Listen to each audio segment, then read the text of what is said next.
Catholic അപ്ഡേറ്റ്സിലേക്ക് സ്വാഗതം. പതിവ് പോലെ ആദ്യം പ്രധാന വാർത്തകൾ. ലിയോ 14 പാപ്പയുടെ പ്രഥമ ചാക്രിക ലേഖനം 25-ന് പുറത്തിറങ്ങും. വത്തിക്കാൻ ഒബ്സർവേറ്ററി മാർപ്പാപ്പ സന്ദർശിച്ചു. വത്തിക്കാൻ സ്റ്റേറ്റ് സെക്രട്ടറി കർദിനാൾ പെട്രോ പരോളിന് യൂറോപ്യൻ യൂണിയന്റെ പ്രത്യേക ബഹുമതി. ലെബനോനും മധ്യപൂർവ്വ ദേശങ്ങൾക്കും വേണ്ടി പാപ്പ പ്രാർത്ഥിച്ചു. തടസ്സങ്ങളെ ഊർജ്ജമാക്കി മുന്നോട്ട് കുതിക്കാൻ കഴിയണം, റാഫേൽ തട്ടി. SH മീഡിയയ്ക്ക് best religious sister communicator award ലഭിച്ചു. വാർത്തകൾ വിശദമായി. ലിയോ 14 പാപ്പയുടെ പ്രഥമ ചാക്രിക ലേഖനം 25-ന് പുറത്തിറങ്ങും. ലിയോ 14 പാപ്പയുടെ പ്രഥമ ചാക്രിക ലേഖനം മെയ് 25-ന് പുറത്തിറങ്ങും. മാഗ്നിഫിക്ക ഹ്യൂമാനിറ്റാസ് എന്നാണ് ശീർഷകം. നിർമ്മിത ബുദ്ധിയുടെ യുഗത്തിൽ മനുഷ്യ വ്യക്തിയുടെ സംരക്ഷണം എന്നതാണ് ചാക്രിക ലേഖനത്തിന്റെ പ്രമേയം. നിർമ്മിത ബുദ്ധിയെ അടിസ്ഥാനപ്പെടുത്തിയുള്ള ആദ്യത്തെ ചാക്രിക ലേഖനമാണ് ഇത്. മെയ് 25-ന് വത്തിക്കാൻ സമയം രാവിലെ 11:30-ന് സിനഡു ഹാളിൽ വെച്ചായിരിക്കും പ്രകാശനം. വത്തിക്കാൻ ഒബ്സർവേറ്ററി മാർപ്പാപ്പ സന്ദർശിച്ചു. വത്തിക്കാൻ ഒബ്സർവേറ്ററി ലിയോ 14 പാപ്പ സന്ദർശിച്ചു. മെയ് 19-ാം തീയതിയാണ് കാസൽ ഗൊഡോൾഫയിലുള്ള വത്തിക്കാൻ ഒബ്സർവേറ്ററി പാപ്പ സന്ദർശിച്ചത്. മനുഷ്യൻ ചന്ദ്രനിൽ കാലുകുത്തിയതിന്റെ 56-ാം വാർഷികത്തിൽ ജൂലൈ 20-ാം തീയതിയും പാപ്പ ഇവിടെ എത്തിയിരുന്നു. വത്തിക്കാൻ സ്റ്റേറ്റ് സെക്രട്ടറി കർദിനാൾ പെട്രോ പരോളിന് യൂറോപ്യൻ യൂണിയന്റെ പ്രത്യേക ബഹുമതി. വത്തിക്കാൻ സ്റ്റേറ്റ് സെക്രട്ടറിയായ കർദിനാൾ പിയട്രോ പരോളിന് യൂറോപ്യൻ യൂണിയന്റെ ബഹുമതിയായ യൂറോപ്യൻ ഓർഡർ ഓഫ് മെറിറ്റ് ബഹുമതി. യൂറോപ്യൻ ഭൂഖണ്ഡത്തിന്റെ ഐക്യത്തിനും അടിസ്ഥാന മൂല്യങ്ങളുടെ സംരക്ഷണത്തിനും ഗണ്യമായ സംഭാവന നൽകിയ വ്യക്തികളോടുള്ള ആദരവിന്റെ ഭാഗമായാണ് യൂറോപ്യൻ ഓർഡർ ഓഫ് മെറിറ്റ് ബഹുമതി നൽകുന്നത്.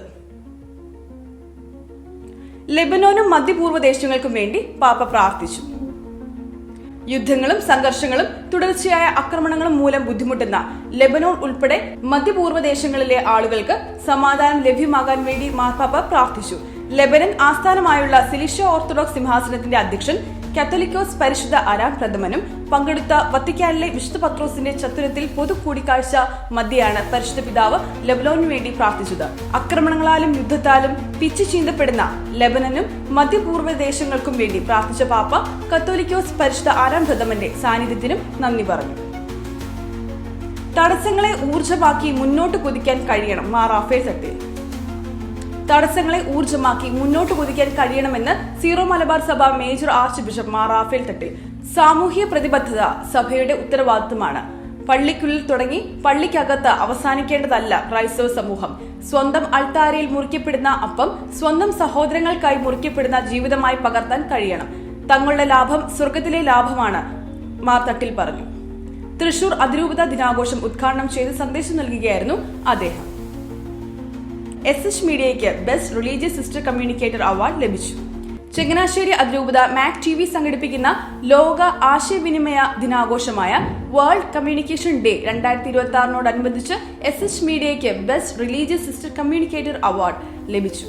മാധ്യമരംഗത്ത് ക്രൈസ്തവ മൂല്യങ്ങൾ പ്രഘോഷിച്ച് ശ്രദ്ധേയമായ സേവനം നടത്തിവരുന്ന SH മീഡിയയ്ക്ക് അഭിമാന നേട്ടമായി best religious sister communicator award.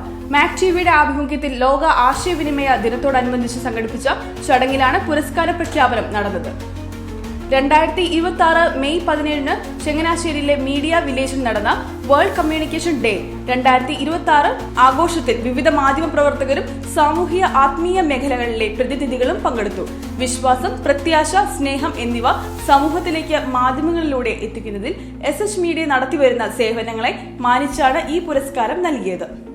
ക്രൈസ്തവ ആത്മീയതയും സാമൂഹിക ബോധവൽക്കരണവും യുവജനങ്ങൾക്കായുള്ള സൃഷ്ടിപരമായ മീഡിയ പ്രവർത്തനങ്ങളും മുൻനിർത്തി പ്രവർത്തിക്കുന്ന SH മീഡിയയ്ക്ക് ലഭിച്ച ഈ അംഗീകാരം മാധ്യമരംഗത്തെ സേവനങ്ങൾക്ക് പുതിയ ഉത്സാഹം പകരുന്നതാണ്.